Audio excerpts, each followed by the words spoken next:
Hi, and welcome to the next live stream in my series of interviews with talented IT professionals who got endorsed for the UK Global Talent Visa.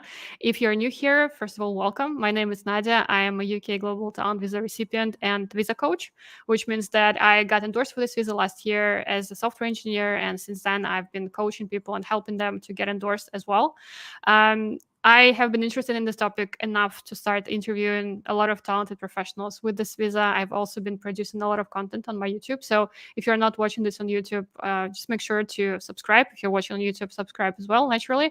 And if you enjoy this content, if you enjoy this live stream, make sure to hit the like button, leave something in the chat, let us know where you are joining us from, and just keep active. It does mean a lot and does help other people to discover this live stream, and it will just mean a lot to me personally. So very grateful for you if you do it. So today I have an exciting guest, really psyched about talking to Viktor. Let me just bring him on the screen. Hi, welcome. Hey, how's it going? Yeah, I'm doing really well. How's your day? How was your week? Yeah, not too bad, not too bad. It was relatively free. The weather is nice. So yeah, try to spend some time outside. Yeah, also Not as getting usual warm. for me. Yeah, I'm just sitting in front of my laptop because I'm a software engineer. Yeah, yeah, classic. So let's start with some intros. Maybe you can tell us a little bit about yourself, where you're from, what you do for a living. You said that you're a software engineer, but maybe in a bit more Yeah, detail. And what has your career been so far? In short. sure, sounds good. Yeah, so actually I'm in the UK since 2020. I've been here since 2020 because previously I'm from Russia. Um, I started my career in 2011. Worked at Yandex, and then in 2018 I joined TopTal, which is an American company. So my goal back then was to move because I always wanted to, join a company outside of Russia just to try myself. So in 2020 I moved to the UK because I joined Amazon. Um, I left Amazon uh, 1 year and a half since then, and then I joined a small startup in London. Uh, Actually, I'm based in Edinburgh because I joined Amazon. I moved to Edinburgh, Scotland. Then I joined the startup in London, and the idea was that I would move to London at some point, but then I chose this, hybrid mode where I need to go to the office once a month. Uh, and I decided, okay, the kid is in school, and so let her just keep learning. I don't want to move yet, so maybe I will in the future. Hmm. That's quite interesting because I think 99% of my guests who move to the UK by default, everybody moves to London. It's kind of That understood. makes sense So because yeah. 90% of my friends actually they're based in London, right? And everybody who moved, who I knew back then in Russia, and lots of people from IT chats, so they're all based in London. But there are some people in India as well. Hmm. So what has life been like in Scotland so far for you as an IT So professional? that Yeah, I mean, I guess this is quite chill. I mean, in terms of nothing's happening, you just walk, you just you know enjoy the sun, uh, but not many IT conferences, not many events happening in Edinburgh. But this is really small town on the other hand, right? And you can get anywhere you want, maybe in half an hour. You don't have any traffic jams. You It's really safe, so I feel safe. I feel safe with my kid. She just walks with her friends and goes to school by herself. Um, Hmm. yeah, so I would say it depends on what you want, right?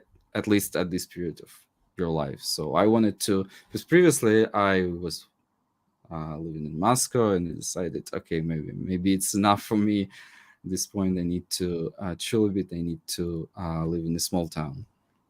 Hmm. But would you say that overall the city is obviously more affordable than London. Do you think that an IT But professional would have a better kind of quality of life if they choose to move to Edinburgh rather than London? What has your experience been like? that's a good point, because I mean it depends on how much you make, right? Because if you go to Edinburgh and if you join a company here, your salary would be lower than in London. But if you work remotely in London at a London company, right, uh, that's a different story, because cost of living is a bit cheaper and you can afford maybe a better house, which is, you know, Yeah. not so far from the city center actually. So yeah, I mean, I compare with prices and with situation uh, Mm-hmm. in London, and it's crazy. Yeah. It's So what it's would getting a bit. Mhm. yeah, It's what getting would a the slightly two, I worse, don't I know. would say, here in Edinburgh as well. Slightly worse, especially after COVID. Price they went up, but yeah, I mean the same as in London. So it's kind of the same if you compare with London. Mm, London is still more yeah. expensive, less affordable. Yeah. So if, to give just the audience an idea of like how much, if if somebody's moving to, they consider moving to Edinburgh and they're moving with their child, for instance, and they need like a house, a small house to rent, like how much would a rent cost on such a house somewhere in, not too far from the city center, Yeah, just to you have can an idea. rent maybe a 3 bedroom apartment for 1,600. Mm-hmm. Did I say 3 bedroom? Yes, because I saw a Yes. confusion in your face.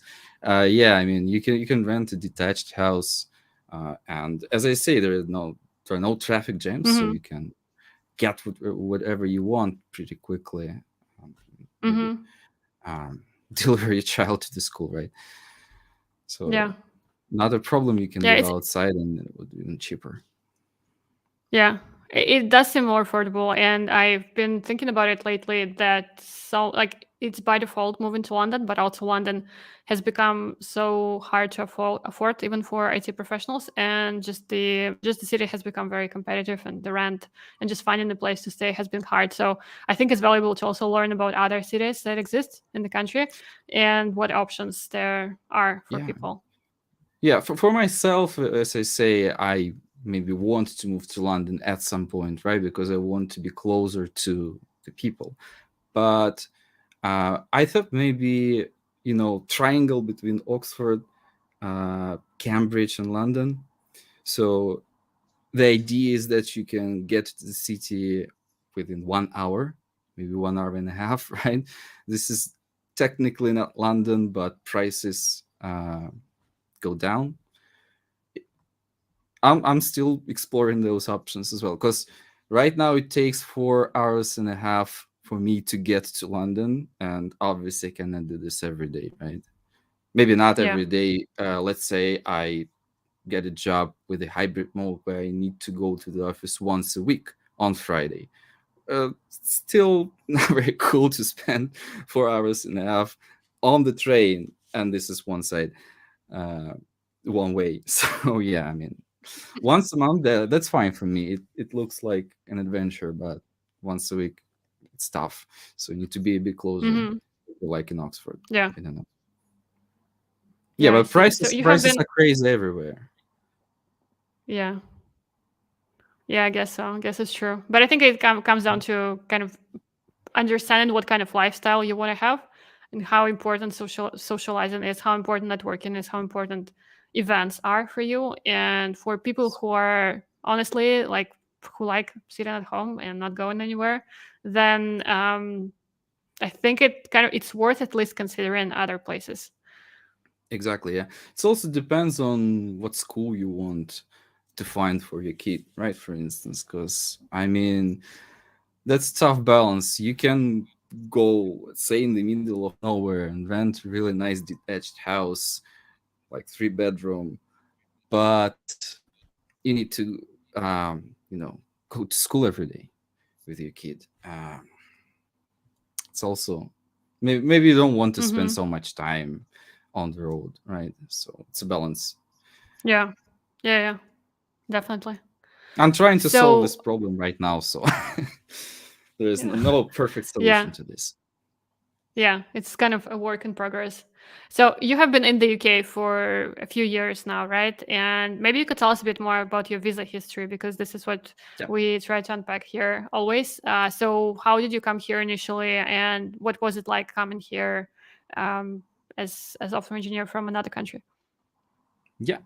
So I joined Amazon, and basically Amazon did everything for me. So I got this skilled worker visa.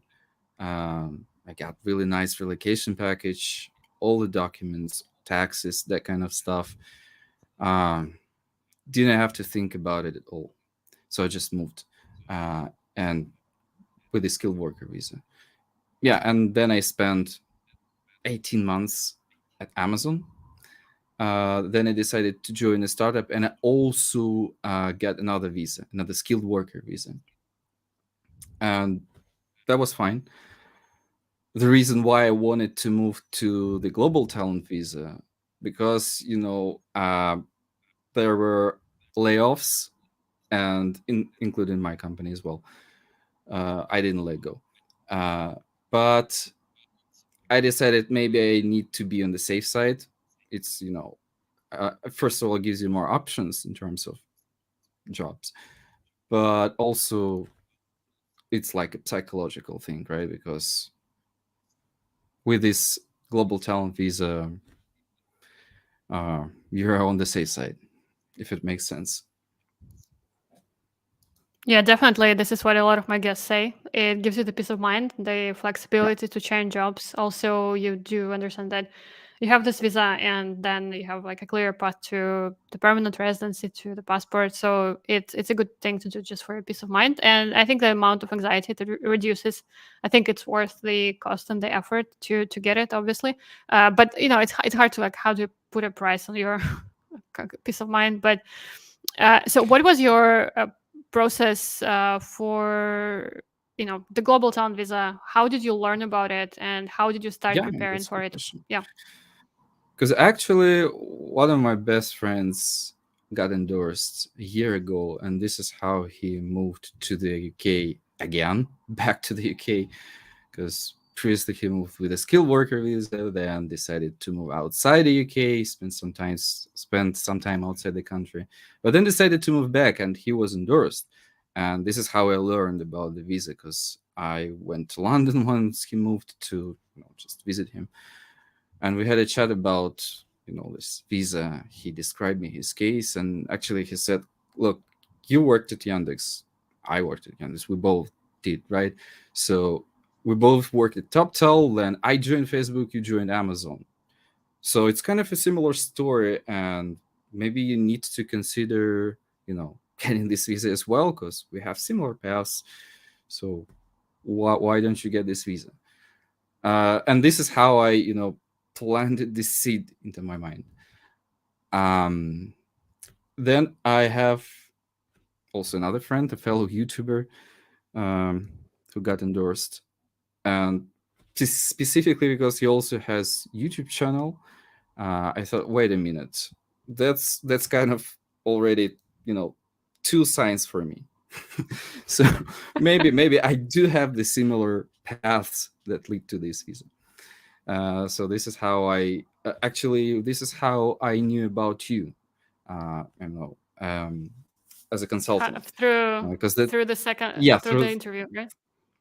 yeah. So that another friend, fellow YouTuber, he, even though he didn't actually get the strategic session with you, he told me about, well, there are a few different options, right? There is Immigram, but it costs quite some money. There are yada yada. Also, there is this one really excellent consultant, Nadia. So please give her a call.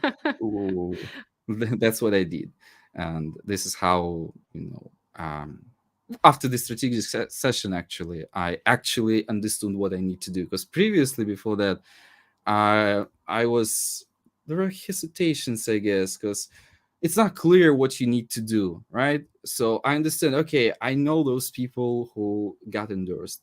Though those people have kind of this similar story, right? But where do I start? Um, so this is actually this strategic session. It changed everything. Wow.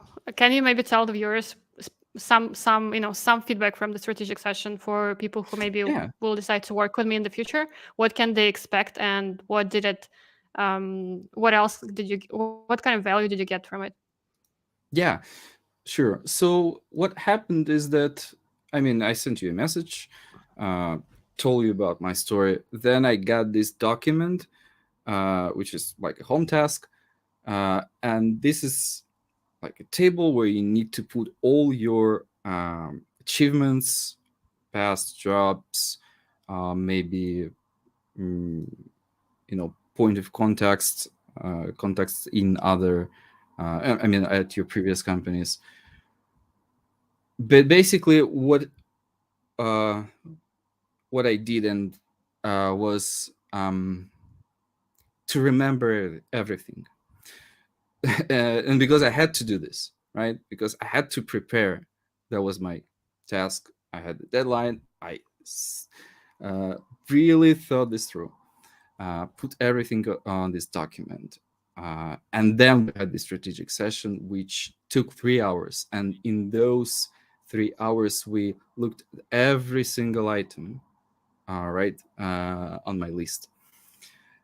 And this is where I started to understand, like, all pieces started to come together. Okay, I need what do I need to show, right?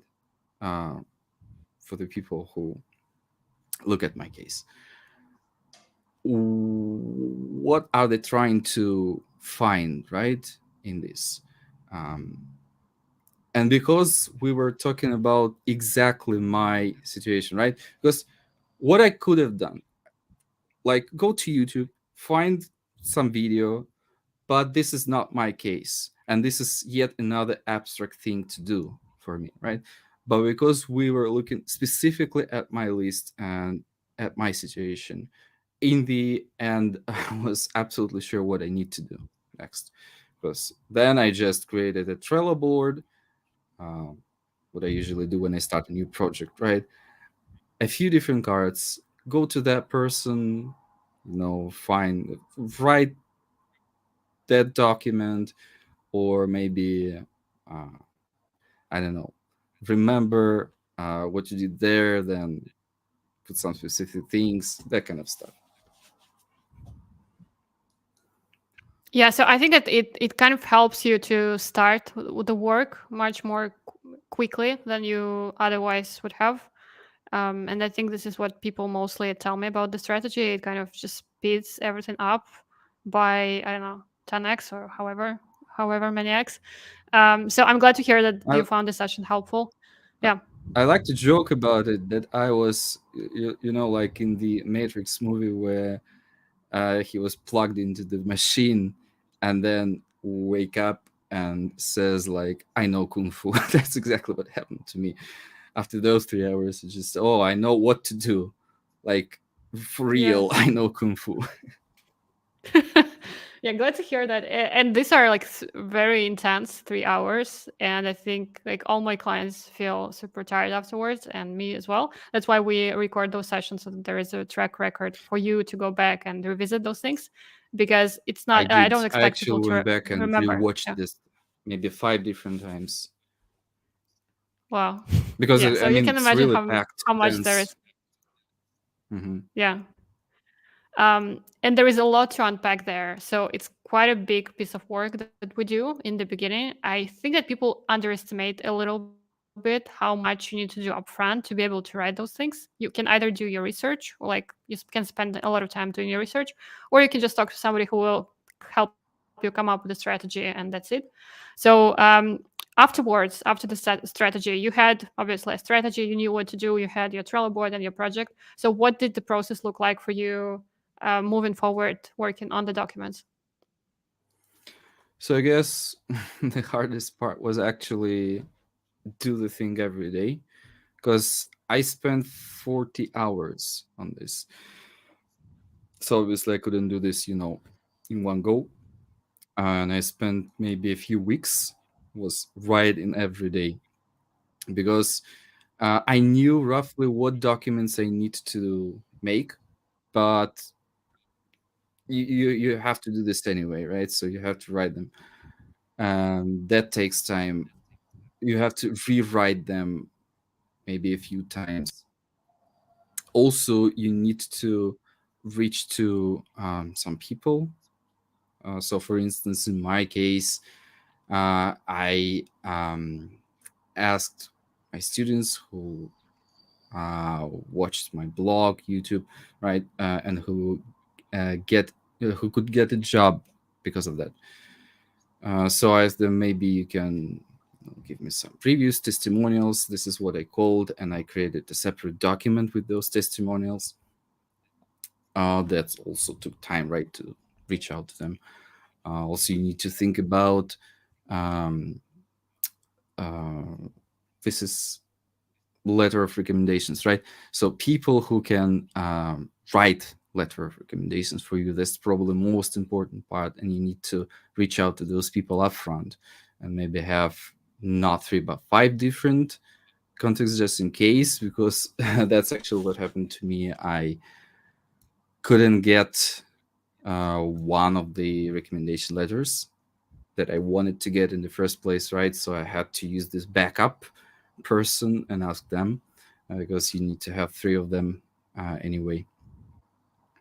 Um, yeah, so mostly that was like a list of documents that I need to make, and then spend whatever time you need, uh, just write them.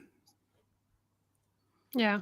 I think it's pretty common what you mentioned that I always recommend people to have spare authors for letters of recommendation, kind of additional ideas, because it often happens that some expert who promise to support you, they can disappear last minute, and then you don't want to be in a situation where you don't have a letter of recommendation. So it's generally a good approach to plan ahead, to have an option B and option C, because you never know what might happen. Some clients of mine are super lucky and they're experts, like all decide to help them, all help very quickly, and there are no problems. But then with some clients there are like real issues with them, and there are just so many things can go wrong there that it just you can't like I still I have seen a lot, and sometimes I'm thinking, okay, I've seen everything that can happen, but Mhm. people still find a way to surprise me in this respect. Unfortunately, usually some problems come up very often, so you should be aware of this and just prepared.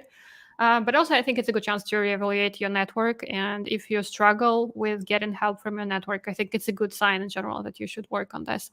Mm, so you mentioned that you mentioned your YouTube channel, and this is something that I was very interested in talking about since I'm also a YouTuber. So there are Yeah. links actually to your YouTube everywhere, so you should totally check it out and subscribe if you speak Russian and you're interested in the topic of the channel. So maybe you can talk to us a bit about the channel and how we used it, how we used it, in the strategy. Mhm. How did we think about it? For me, I think when I saw that you have this YouTube, that you have a social media presence, for me it immediately sent me like a strong signal that you would have. Yeah. Uh, you will not have any problems fulfilling the second optional criteria, which we actually chose.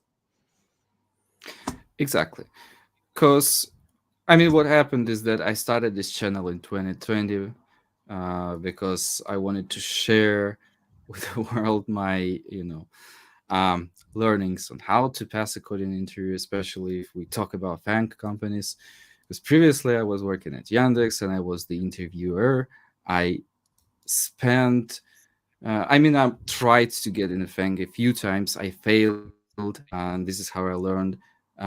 Then I was, making different notes to myself how to, solve those coding questions, system design interviews, that kind of stuff. Don't want to dive into technical details, but basically the result of that was that I, accumulated lots of knowledge, and I wanted to share it. So I have a text version of my notes, but also I wanted to create a YouTube channel because uh, that's a different way to share the knowledge and different way to present your content. and wanted to try.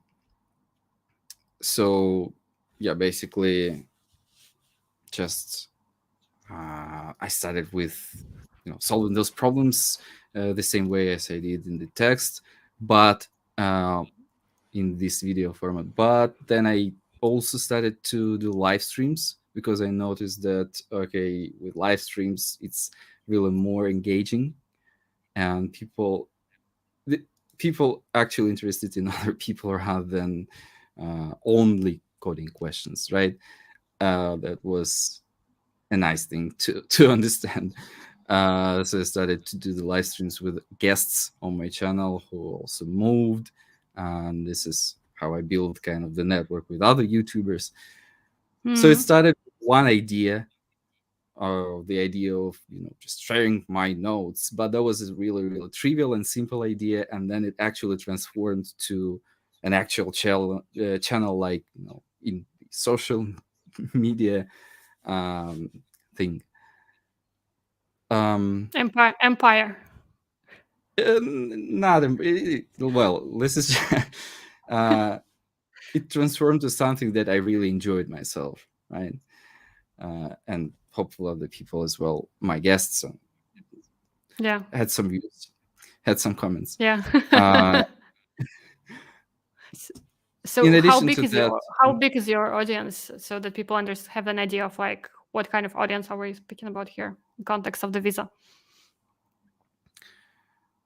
so so this is software engineers because this is people who wanted to crack this coding interview, and that's the idea of this channel. So I tell other engineers what you should expect from the interview, right?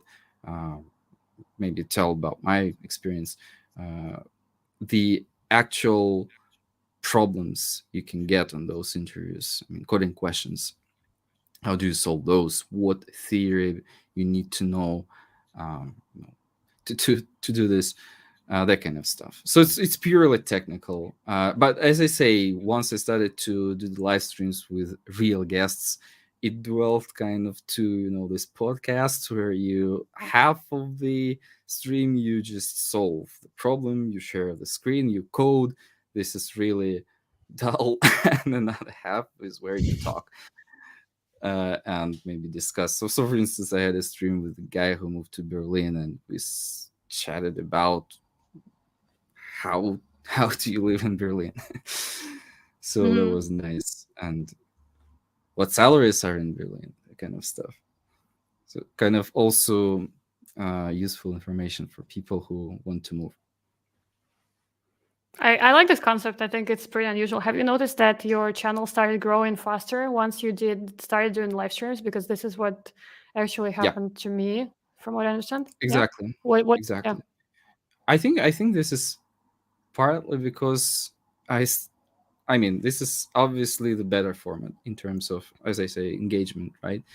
So I see that people, this is the pre-recorded video, it should be really, really high quality.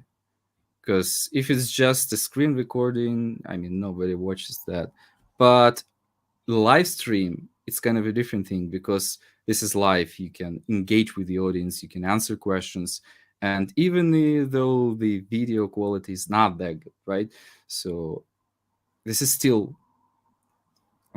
people still like it. Let's put it like this. Hmm. And I'm too lazy. I'm not a real YouTuber to make super high quality pre-recorded videos where I, spend lots of time editing that video. I don't like that.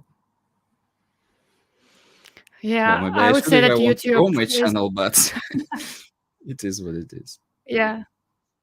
Yeah, I think people also underestimate how much time YouTube, like proper YouTube, takes, like doing those high production videos. Mhm. Because what I tried when I was just switching into this topic of visas, I like initially I started the channel kind of just talking about working in tech and like switching to tech and building a career as a programmer, and then I pivoted into the topic of immigration. And initially, I just decided that I need to do like a tutorial and a series of videos on the global talent visa, explaining all of that stuff. And those Mhm. videos were like high production production with really edited and high quality and always great. So I'm happy with the result of them. I'm proud of it, but the amount of time it took was really just insane. I spent Mhm. like I took a vacation last summer, and I just spent like the whole vacation trying to do the series of videos. And I was like, I'm just gonna record all of them in a week, like the whole series. And I had never done YouTube before, like proper YouTube. Like this were not like fully scripted videos, but there was a script, right? Like some bullet points. I've never done it, so I thought that it would be very easy, but in reality, it turned out to be so hard to do this. And I think I spent like 3 days on just like trying to do one video, and then I think it became a little bit easier. But I think that doing live streams, it's a much more maintainable format that I can see myself doing, and I have been doing it despite like having a full-time job and doing coaching, Mhm. visa coaching. So I have been able to keep it up. So it's interesting that you say that people that your channel, it helped your channel as well. So I wanted to ask something else about YouTube, but I'm blanking Okay. out here. Yes, but in general, like in terms of YouTube, do you have any tips for people trying to grow their YouTube? Because I am, and I'm very interested in someone else's experience. Anything that Oh, helped you outside of doing live streams? well, I'm probably not the best person to ask. So what I noticed personally is that first of all, live streams, because it's really engaging for people, but also maybe really really nice previews. Because when you put the in my recent streams, right, I stream with a guest, so I have the preview with myself and the guest on the picture, and I mean, people may be as I say like other people, so they click. So rather than just obscure formulas, uh, that's not very cool. Yeah, So do yeah, previews thumbnails. with other people, Yeah. thumbnails exactly. Yeah, and catchy titles. So yeah, Hmm. like YouTube is a hard game, but I think it's ultimately worth it for a lot of people. And I do wanted to touch upon the topic of building a personal brand for a software engineer. So you mentioned that you had your own personal story. You were trying to get into a fun company. It took you some time to learn all of the stuff, to go through the hoops of getting into a company. And I know that for a lot of engineers, it's actually kind of the pinnacle of their professional dreams to get into one of those big companies, and they are prepared to spend all of the time doing that. So I think that it's very valuable that you decided to share your knowledge and share your learnings as you went about it. You mentioned that this was like a trivial idea. I think that it is like I think that it's a great idea to share knowledge and learning. But in general, what motivated you kind of to start building this? Like, probably you weren't like, like today I'm going to start building my brand. Probably you just wanted to share your knowledge. But in terms of building I your mean, it brand for a software happens engineer, naturally and yeah. accidentally, I guess. So what happened is, I mean, I got some traction on Twitter, I think, when I wrote a thread about how I passed this coding interview. And Mm, the thing is, was I not just provided the details about the interview, though I didn't break NDA, so that was just general notes. I also wrote my personal story. I mean, how I got the travel visa to go to the UK for the interview, because that was prior COVID. How so I went to London, then I went to Edinburgh, and I took the train. I added some pictures uh, in the Twitter thread. So I guess that was kind of nice. It was on the one hand personal, right? So it wasn't just okay. This is another 5 tips and tricks how to pass a coding interview. So that was really personal. But on the other hand, there was a real story with lots of details that make sense to software engineers. So it wasn't like my travel blog. So it wasn't like that. It was also giving some uh, actual valuable information for software engineers. So I guess, yeah, I mean, or maybe I don't know, something happened with the Twitter algorithms that also happens sometimes. Yeah, and I think it was a few 100,000 views, and at that night I got my first 1K subscribers, and then I decided, okay, that's the sign. I need to keep going, and I understand all of those people are probably software engineers, right? So they're probably interested into maybe moving, join the big company, maybe not only in the UK, maybe in Russia, like Yandex. So I decided, okay, I have lots of notes, lots of things in my drawer. So why don't I just start posting? And on Twitter, I also noticed, probably for any social media, you need to do this consistently, right? Yeah. So I posted, created a schedule for myself, posted every week. Uh, I created a Telegram channel, and it also grew, I guess, because of the audience from Twitter.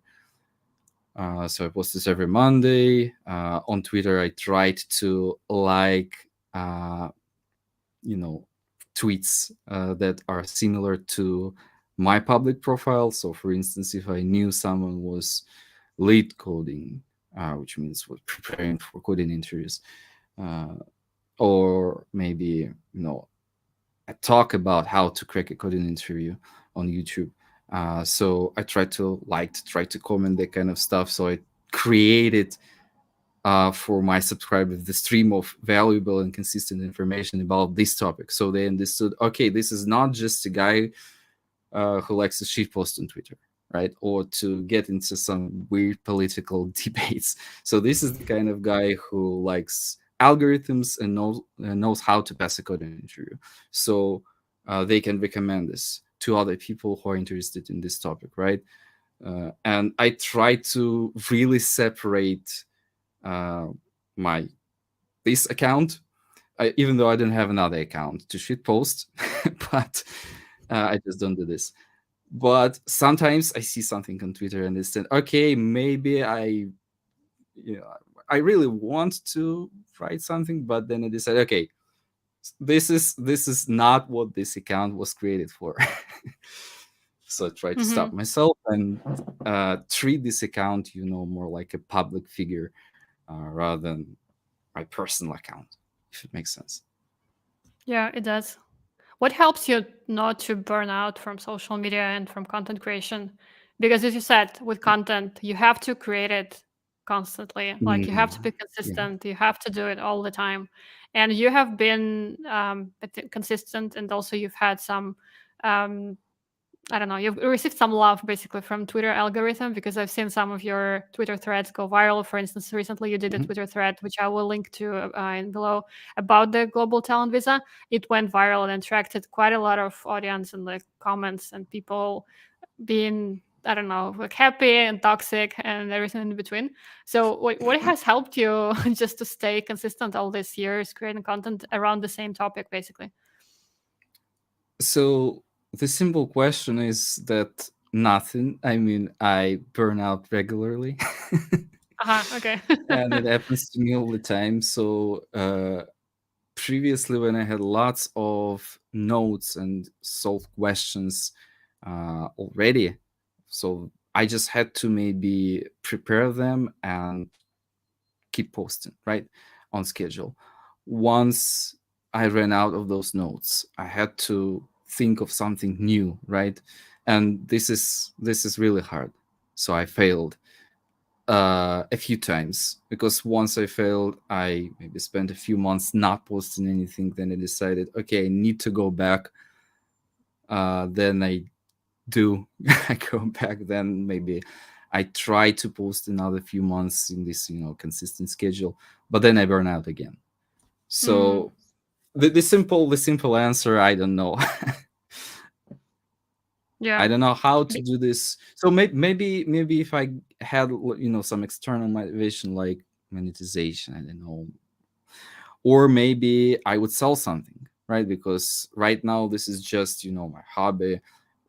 Though it really helped me to get this visa, which is really cool, because I didn't. So for me, getting the visa wasn't artificial. So it wasn't like I decided to get the visa and then I started to rush myself into, oh, I need to create this public presence. Come on. I created Twitter and I started to, shit post every day and then try to present this as a, public presence, which is obviously fake. And I don't know if people actually do this, but I mean, if they do, they probably fail, because you always can tell that this is a genuine Twitter account that it's been there for a few years already. It just was created yesterday just to get the visa. So it actually helped me, though I didn't plan this. What I know is that I kind of enjoyed it, and I still keep enjoying. So sometimes when I do this stream and it goes really well, and I feel the connection with the guest, with the audience, it gives me some emotions, some power, maybe motivation to keep going. So this is my Mm, reward. uh yeah. maybe if I wanted to make it more professional, spend money on it to edit cool videos. Maybe if I make money out of it, I don't know, that would be my motivation. And in this case, I that would be my job basically, because even if I don't want to do another stream on Monday, come on, man, this is your job. It's Monday, go there. So it's not like that for me yet. So maybe I will get to this point, but yeah, one step at a time. It's really interesting. To your point about being authentic, I would say that in the past it was possible to sort of game the system a little bit with the Tech Nation visa, with the Global Talent visa, because it was possible to spend time building up your public profile, going on conferences, writing articles, doing all of that stuff super close to the application, and it seemed to work, and it was possible to do that and get the visa, because then they don't really like it when people do something for the sake of the visa. But then how do you prove that it was done for the sake of the visa? Maybe it just Hmm. happened that you decided to write 10 articles in 1 month, you were inspired. But lately it hasn't really been working, so this is just information for people who are still preparing to apply right now under the existing rules. Just be cautious of that. Like, if you have articles, submit them, and conferences, use them. If you have a conference coming up next week that you will be a keynote speaker at, go ahead and just submit those documents. But don't spend, I don't know, the next 2 months just writing articles and doing YouTube just for the sake of applying. This evidence won't be considered. They will not really take it into consideration. If the rest of your case is strong, then like it will just fly. But then if the case is weak, they will likely reject you. And in the rejection, they actually very often say that we see that the evidence is all very recent and it's not consistent across the previous years. So this is the way it is right now. This might change in the future. It wasn't this way, in the past. But of course, it helps if you have an authentic presence. And this is why I don't really recommend the second criteria for people who don't have this authentic thing happening. Like with you, it was clear. I looked at your profile, I looked at your Twitter, your YouTube. I was like, okay, this guy is going for second criteria, which is outside contributions. It was clear. But for a lot of people, for a lot of engineers, if they don't have it, I usually just try to push them towards the innovation and trying to prove the innovation work that they have done. It's usually much easier to do rather than using some last minute articles that you just wrote for the sake of the visa. So in your case, how did you mentioned that the YouTube and all the social media presence helped you to get the visa? Maybe you can tell us a bit more in more details. What kind of document did you use? How did you what did it look like? How did you emphasize the importance of your public social media presence for the technician assessors? Yeah, sure. So I think first of all, I had a few different documents, and they all come to one single story, right? Which I showed in my cover letter. So that's really important, because you need to have this cohesive story, and you need to prove it from different angles. At least that's what seemed to me. So first document is about YouTube. So what I did, I provided the screenshot of analytics, so how many views do I usually get, that kind of stuff. Um, Showed how the channel grew over time, so just to prove that it wasn't created, a week ago. Um, then I included basically a few words, a few sentences about why I created this channel, what's the purpose of it, uh, sh- describe basically why I do the live streams, uh, and how it actually helps people. Uh, Here, I also added some testimonials from, I mentioned this previously, from students who used this channel to get a job that was in Russia. So one of the students actually got a job at Yandex, and I asked, "Could you give me, you know, endorsement for this?" That was three. The limit is three pages for every document. So sometimes I even had to cut that uh, to make sure that within those 3 pages. So the other document was Twitter. So basically, that's what I just described. Why I created this, uh, provided the statistics. I think that's really important. You need to actually show uh, that it's genuine and that people like it. Maybe not only your 3 or 10 friends, right? So I provided screenshots for a few viral threads. Then I described um, the maybe not the mechanics, but how do I usually approach this in terms of creating the content on Twitter? Because as I say, this has one single story. I don't just use this as my personal account.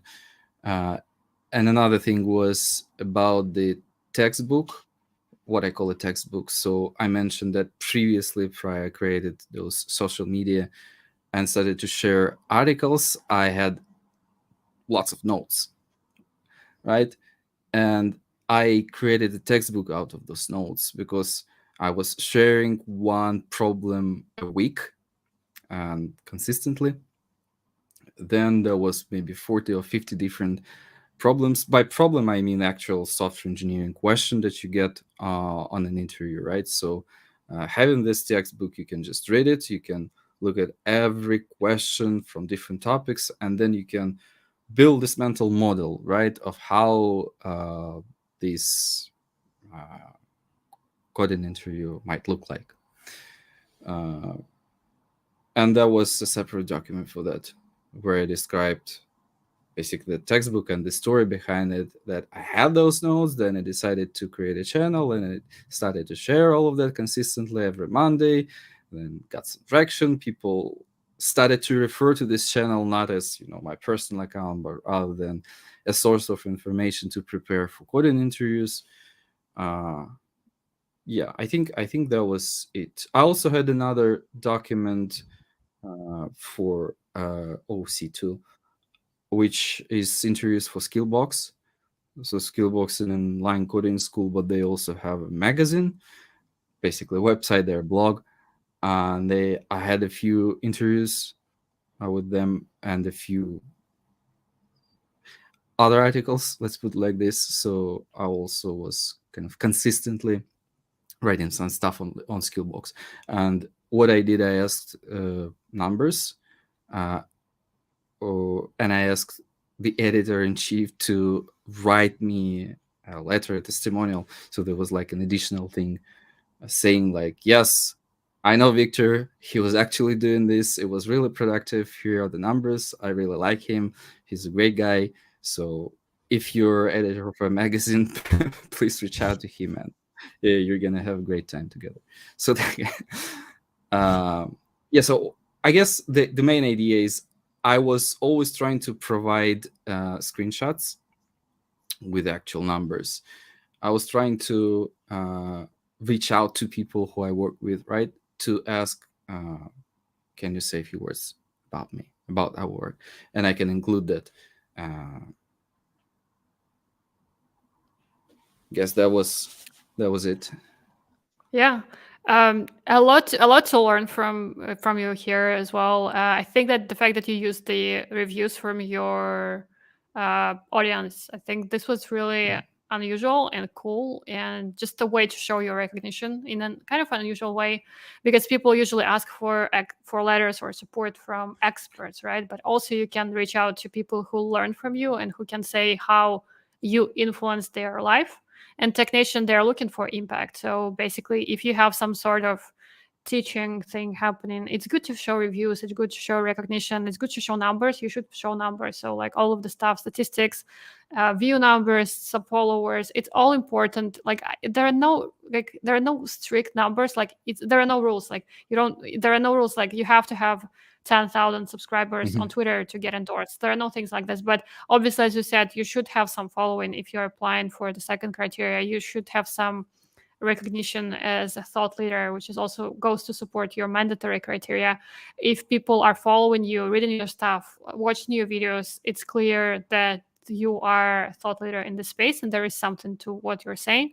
So it's I think it's hard to fake this if it's not authentic, and if you are not like meeting success in that. So it's really, I think, cool that you use that, and I do hope that this encourages people who are watching this to maybe start sharing their learning and their knowledge online, because building an audience is like it has been transformative, I think, for most people who have tried it.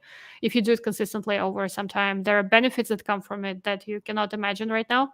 So for instance, like having an audience, there are usually ways to monetize it if you'd like to start offering some course or product or whatever, or just for networking or for getting exposure to jobs. um yeah. Yeah, I have a few tips for people who like to start, right? So, two possible formats. First, building in public. So, for instance, you want to, I don't know, create an app, right? So, just tell about the process, how are you doing this? And the second is learning in public, right? Because even if you're an experienced software engineer, you might learn something new.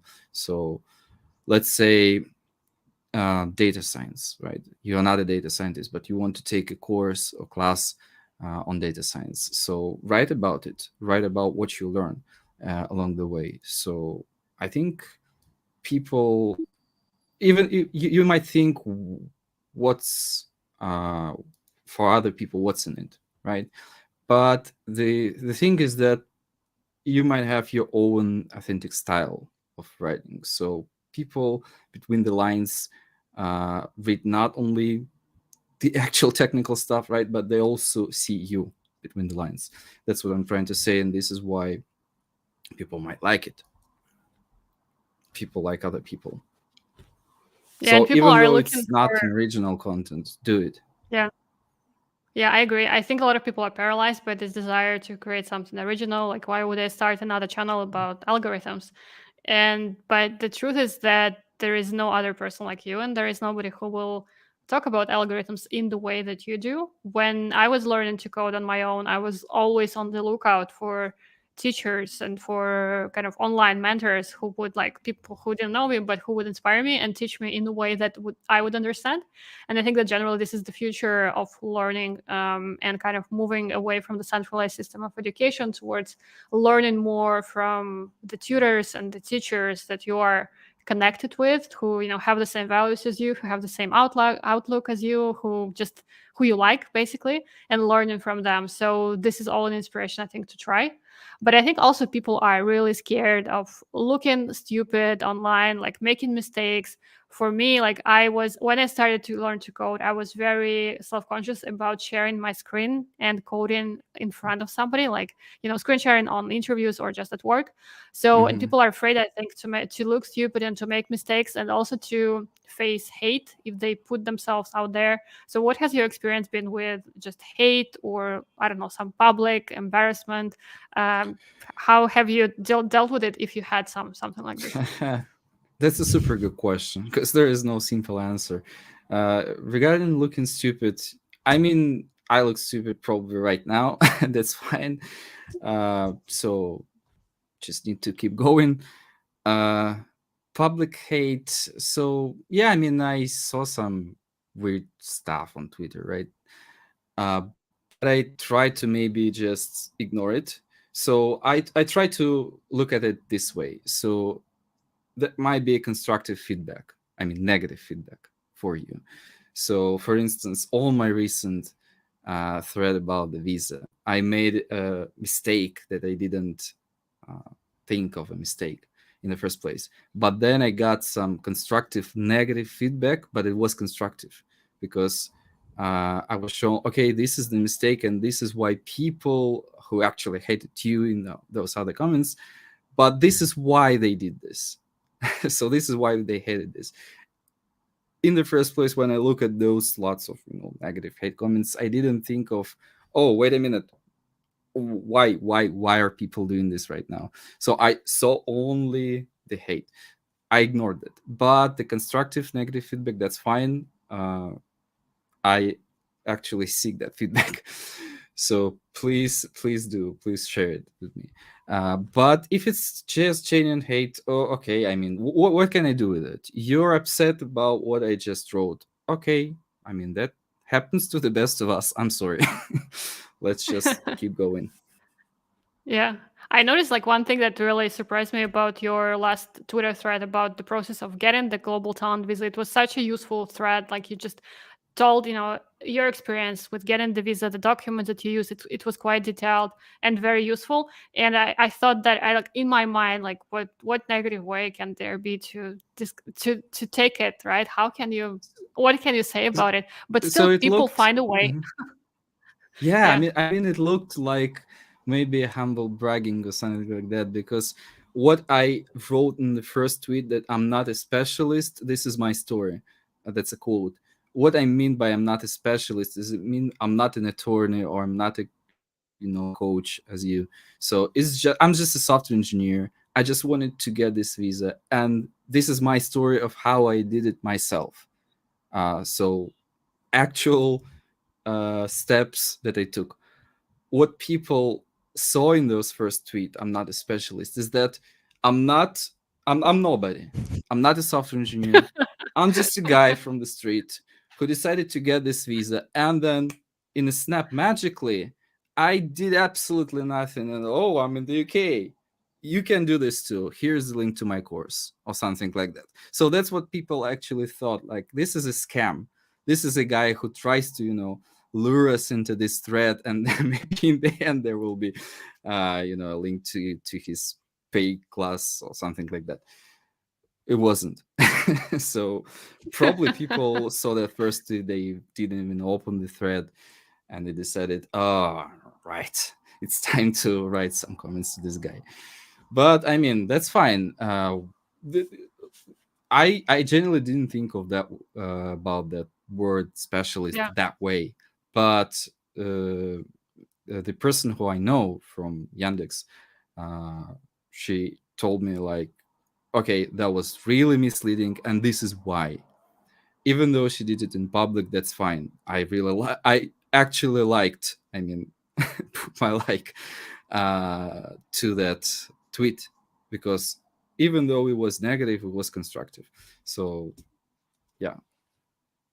Yeah, I think that it's like you have to like it can be quite difficult in the terms of mental health to do this game, the social media game, the YouTube, because you do have to produce content all the time. You have to put yourself out there. You have to be vulnerable in a way to attacks and just Yeah. weird stuff people say about you, like what you look like, how you talk. And this is actually what stopped me from starting YouTube for a number of years, because I wasn't sure about like whether I'm, speak well enough for YouTube, whether I'm pretty enough for YouTube or whatever.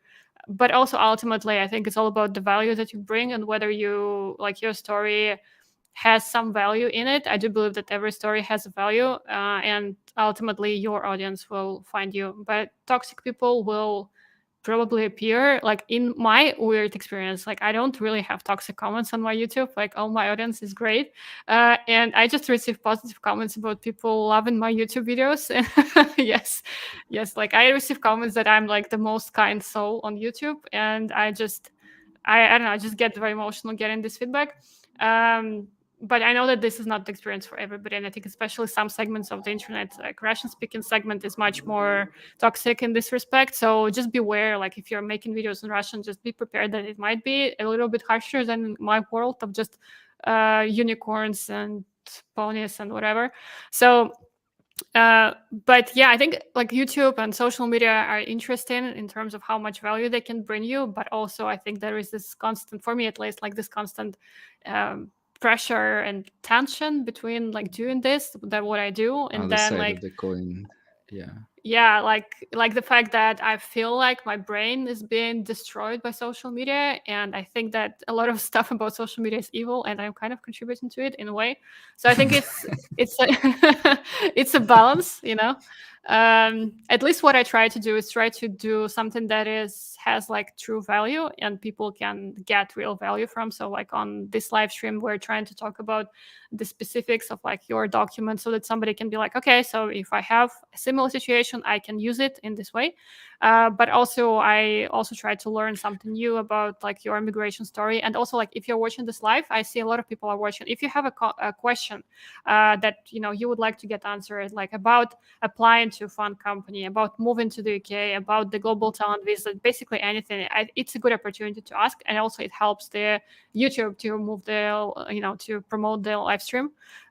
Sorry, you were going to say something. yeah. I wanted to mention the size of the channel because some people might think, oh, I need to maybe 100 grand subscribers, right? It's not like that. I have only 5K, so and that was enough, right? Obviously, for people who reviewed my case, what I'm trying to say is, if you have the channel, right, even if it's small, keep going, and you can apply. It's not about the Mm-hmm. numbers; it's probably about the dynamics, and Yeah. you just show that you're genuinely doing this. So in my case, I actually applied when my YouTube had only like 300 followers, but I started it quite recently and it was growing very fast. So like I never had a situation where like you start a YouTube channel and nobody watches it, and I was like immediately some people were watching. So it kind of hit off, pretty well. And I used it and I showed the dynamic that I had like this many views in total, which helped. But it wasn't anything spectacular. It was 300 people and it was one piece of the audience of the evidence, so it wasn't like I also chose the second criteria like you did because I had a lot of volunteering and social media presence, blog and things like that. So I think in general it's a good criteria for people who are more kind of in the open and doing stuff outside in the internet or in the real world.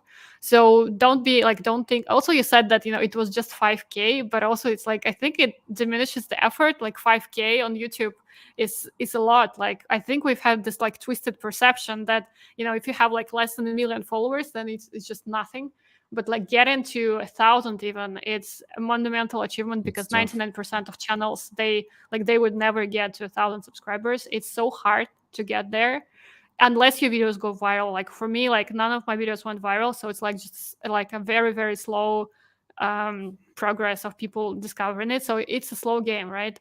Hmm. But I think it's worth it. I don't know. Yeah, yeah, I do enjoy it, even though, as I say, I'm not making any money of it, right? At least yet, but that's not my goal. Sometimes, Hmm. I mean, I speak to my friends and they ask, "Well, why do you do this? Or why do you keep doing this?" I mean, I don't know.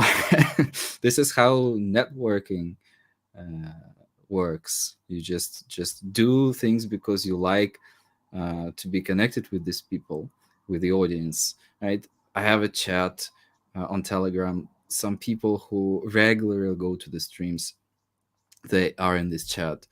I saw how they moved right to other countries. I saw how they passed those coding interviews.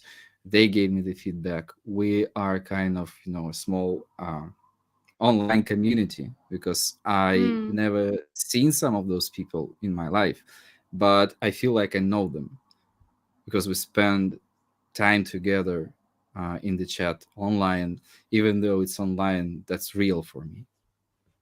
Yeah. It's amazing, and the impact that your content can have on people. The comments that I sometimes get, like people that I've never met, obviously, and they would say, I watched your channel and it inspired me to try to get the visa, and I got the visa and I now moved to the UK. And for me, it's such valuable piece of feedback.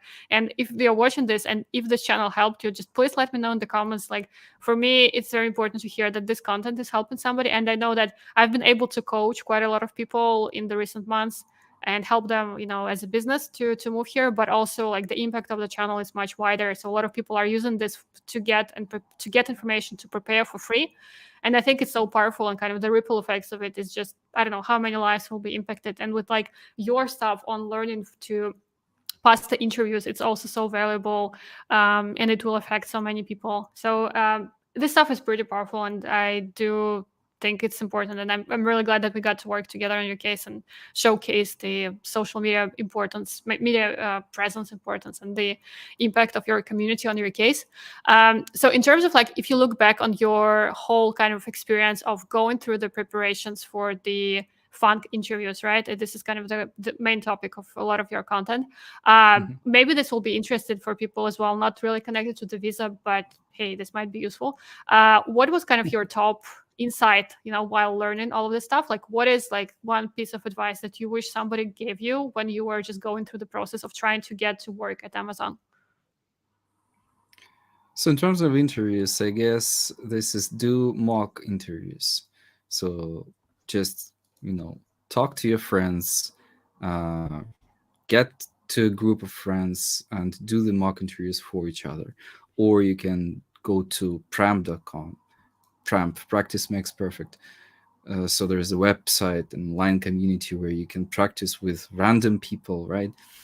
So just, I mean, you can get this information from my blog or from million of other sources on the internet, but you do need to practice, because if you can do a mock interview with your friend and get the feedback in the end, this is the actual feedback maybe that you would have gotten from an interviewer in a real interview.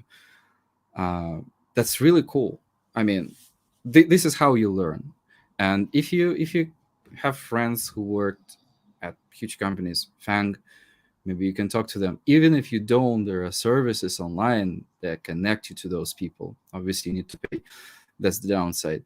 But on Pramp you can practice with peers, right, with other people who try to uh, get into those companies. But basically, I guess practice is what you really need, rather than trying to read and watch YouTube. Because that's also what I noticed, right? Because nobody watches those videos, or very few people. I mean, my videos streams are really different, because this is not about the only coding. That's about the guest and his story, and that's Mhm. more like a podcast. So this is kind of how I grew my channel right now, because of the problems.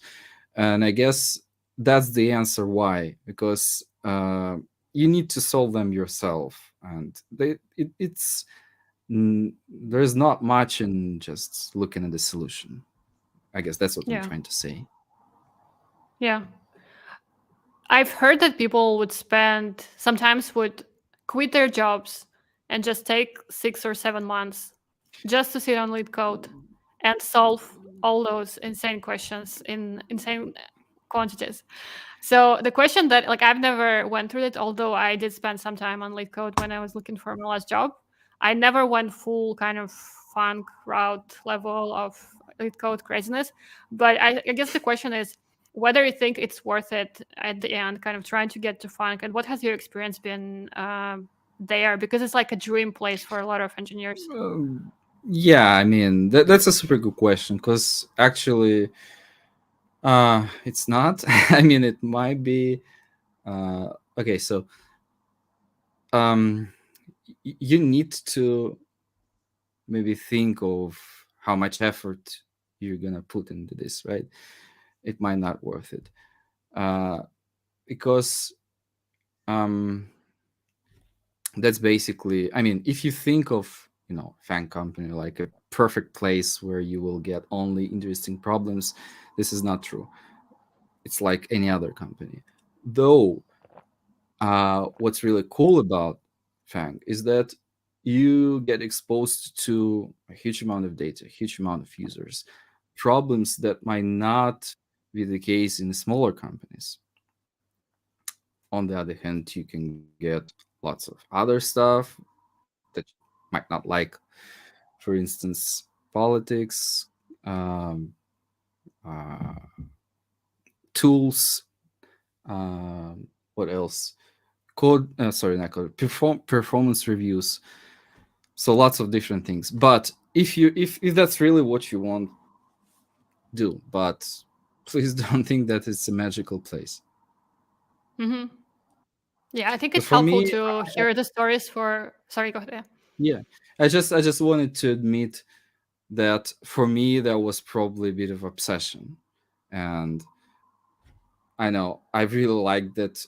I mean, looking at in hindsight, uh, maybe I should have spent less time on it because there was an obsession. I really glad that I did it, but you just need to think of if it's just um maybe you don't have a life, right? You spend all of your time doing this league code craziness. Please don't. Yeah, I But think it's up if to it's understanding like whether it's your genuine goal and your genuine desire to work there, or it's yeah, just because everybody does it, right? exactly, yeah, because it But might not be you the had, right place just because everybody yeah. wants to do this, and you might just go online and find uh different reviews, negative reviews, right, positive reviews. So some people even hate FAANG and those kind of interviews because of that, because you need to put lots of efforts. I found for myself passion in this because that actually led uh, for me to be an educator, right? Because I found my passion, I started to talk about this to other people and they liked it. So that worked for me. Obviously, this is like a rare case, right? Can't be just the case for everyone. Hmm. So I Yeah, guess I agree. the outcome is the if you don't like it, just think twice. If you really struggle and if you really push yourself, think what happens when you reach this goal, right? Hmm. What would you say to people who say that this stuff that you have to do on lead code and then during the interviews is just senseless jumping through hoops, and then once you get the job you don't use the knowledge of algorithms and data structures and you just basically are sending JSON over from one endpoint to another? Well, obviously it depends on the team, but most likely you won't be, uh, creating your own sort of algorithm or reversing binary trees on the whiteboard all the time. Obviously, you have your day-to-day job. You have lots of tools. The complexity is not in algorithms; it's in communication with other teams. It's in projects. But I mean, I find this general way to solve, a problem on an interview is valuable anyway, because you might apply this to your day-to-day job. So, for instance, clarify, ask questions. This is number one tip to pass a coding interview, right? And this is what you actually need to do in your day-to-day job. So as a software engineer, you don't need to just uh, write code or type code. Probably an artificial intelligence is going to be doing that soon instead of real people. But we need to, think the problem through. And yeah, I mean, if you really prepare for coding interviews, not only learning algorithms, but also communicate, right? Because this is what actually they want to check. Uh, that's a valuable skill, I would say. I like the thing that you mentioned about not jumping straight into the solution, because it's one of the most common mistakes I think that people make during those interviews is you read a question and you freak out because you only have a few minutes and you just start coding.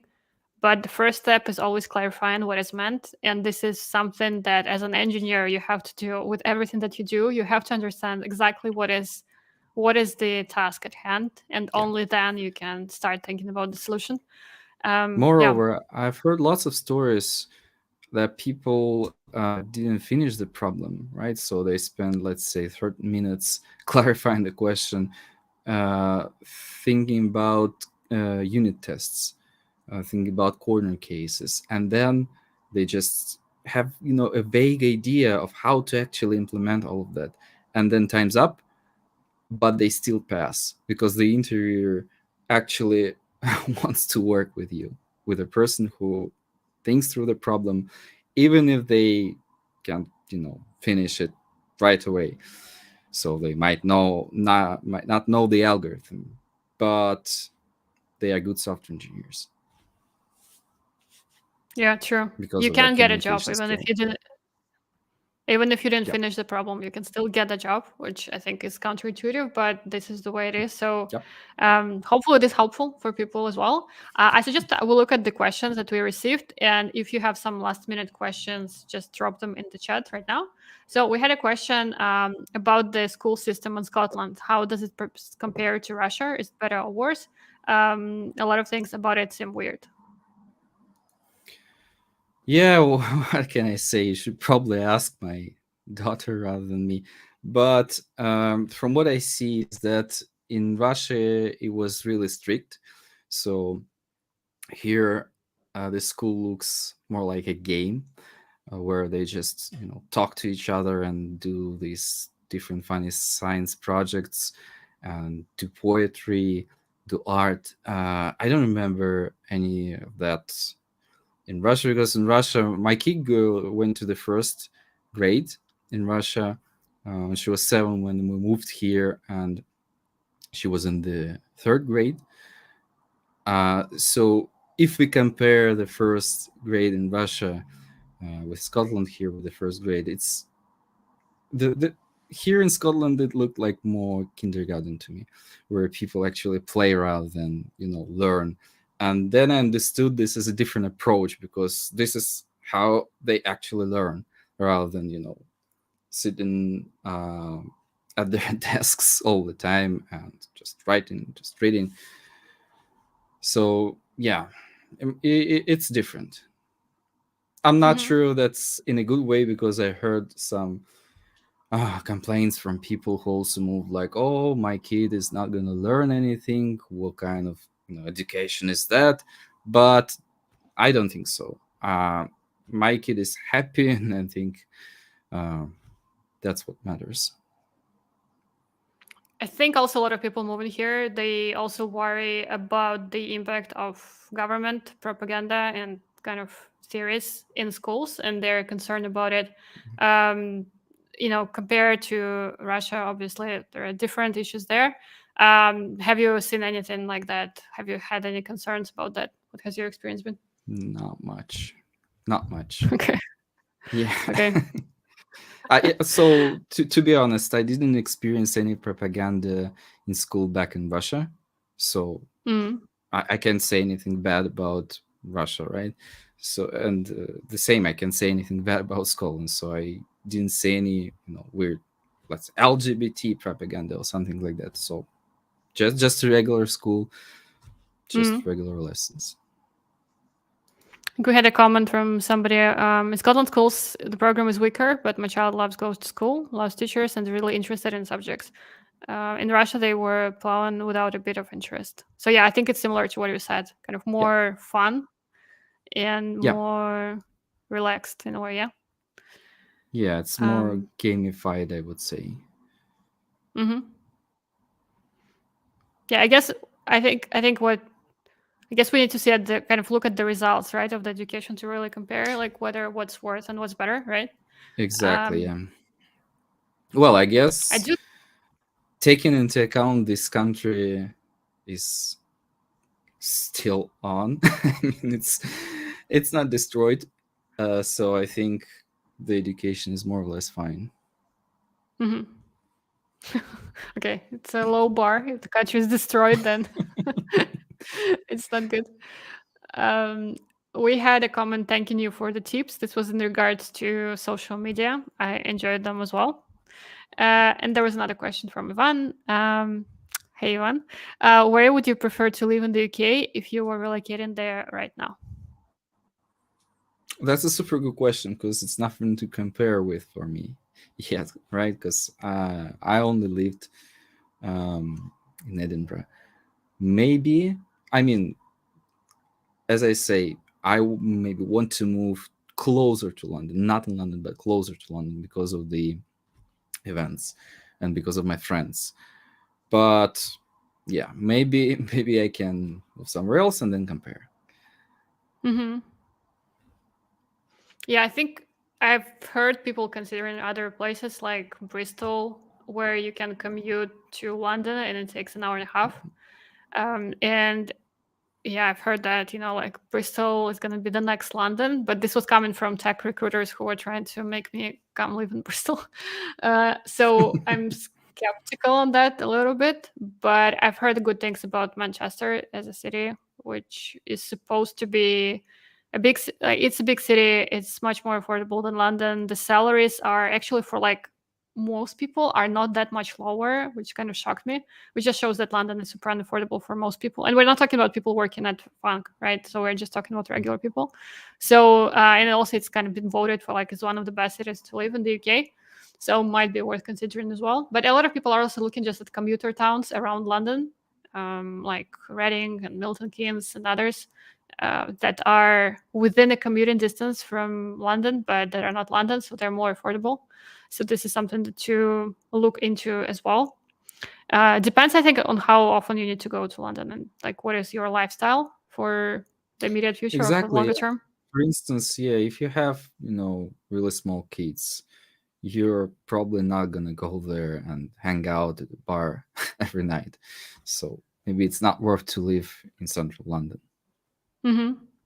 Yeah, depends on what your lifestyle, how you prefer to spend your time, your free time, what is important. Like if you like nature, then maybe you should live somewhere closer to nature and the kind of suburbs. And if you really want this kind of, I think that if you really want to socialize and network with people like intensely, and like build your network in the city, it's important, I think, to live somewhere close to the center because then you would actually go out and meet those people, because otherwise if it Mhm. takes you an hour to get to a pub after work, it's like I don't think it's happening realistically. Like it takes you an hour to go one way, then an hour back. It's a lot. It depends on where you're from. I think people from Moscow, they're like whatever, an hour. But it depends True. on your preferences, right? Yeah. Cool. We don't have any more questions in the chat, but I just wanted to close off with some piece of wisdom that you have about the global talent visa process that you just finished. Anything that you wanted to share with the audience, any insights or anything that you learned during the process, or something that maybe you wish somebody told you beforehand that would have saved you a lot of time? It's a very good question. So maybe read the Tech Nation guide. It's really great. You really do need to read it, and then take the. That's what I did. Take the strategic session, because come on, guys, you just know kung fu. And I know, maybe yeah. one last tip is that if you're not sure, right, uh, don't hesitate, just go for it. Because what could happen is that you get rejected. That's fine. You can apply another time, right? Once again, and learn from your mistakes. But if you don't do this, you would never know. Mm-hmm. And you Simple don't as that. lose anything, Yeah. You just want to apply and you just pay the fee and that's it. Yeah, what's worth mentioning is the fee. It's 160, I think, £1,600 for the stage one. So, I mean, if you lose that, correct me if I'm wrong about the price, but that's what I remember, around 1,600. If you lose that, that's not that much, right? Well, no, One stage one. Stage application, one application, stage one. Yeah, it's I think it's 456 pounds. but it's split into two parts: 100, 1600, and then the rest you need to pay when you apply for the stage two. I might be wrong. I'm sorry, but I remember that Yeah, it I think was this is too high. Yeah, if you're just applying for the endorsement, just to try your luck, it's just stage one. £456. Yeah, so Exactly, it's not exactly. That's what I'm that. saying. Okay, okay. Yeah, It's just the connection is breaking up a little bit. So, yeah. So basically, like it's not that much. Like it's not that much, right? yep. You can if you try and you get rejected, you will get an explanation of why you were rejected, and then you can try again. If you are now concerned whether it's worth applying or not with the technician, technician is now closed, right? They have shut down their operations, but they're still accepting applications.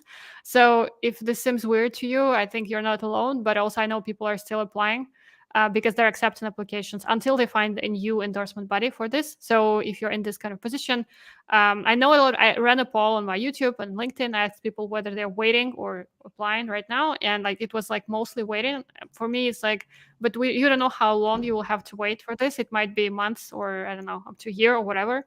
So I guess it depends on how urgently you want to move. But if you are interested in doing this now, I think it's as good time as any to do this. Cool. Yeah, I think we've covered a lot of ground. We talked about the visa, immigration, Scotland, Amazon, YouTube. I don't know, Yeah, being social media, yes, networking. yeah, so we've covered a lot. I hope this was useful to everybody. If you enjoyed it, make sure to like this video, subscribe to the channel, let us know in the comments what you enjoyed. Was there anything that you learned from this? I do hope that there was some particular thing that you didn't think about before, and I hope that something of this will help you on your journey to the visa or to working in FAANG. Make sure to follow Viktor. I left all of the links to all of his channels and YouTube and Twitter everywhere, so do make sure to follow if you're interested in the topic of working at FANG. That's it from me. Thank you so much for taking the time today to talk to Thanks for us. having me. Really enjoyed the talk. Yeah, yeah. Thank you, and Cool. thank you everybody for tuning in and listening to this. And that's it from us. Bye.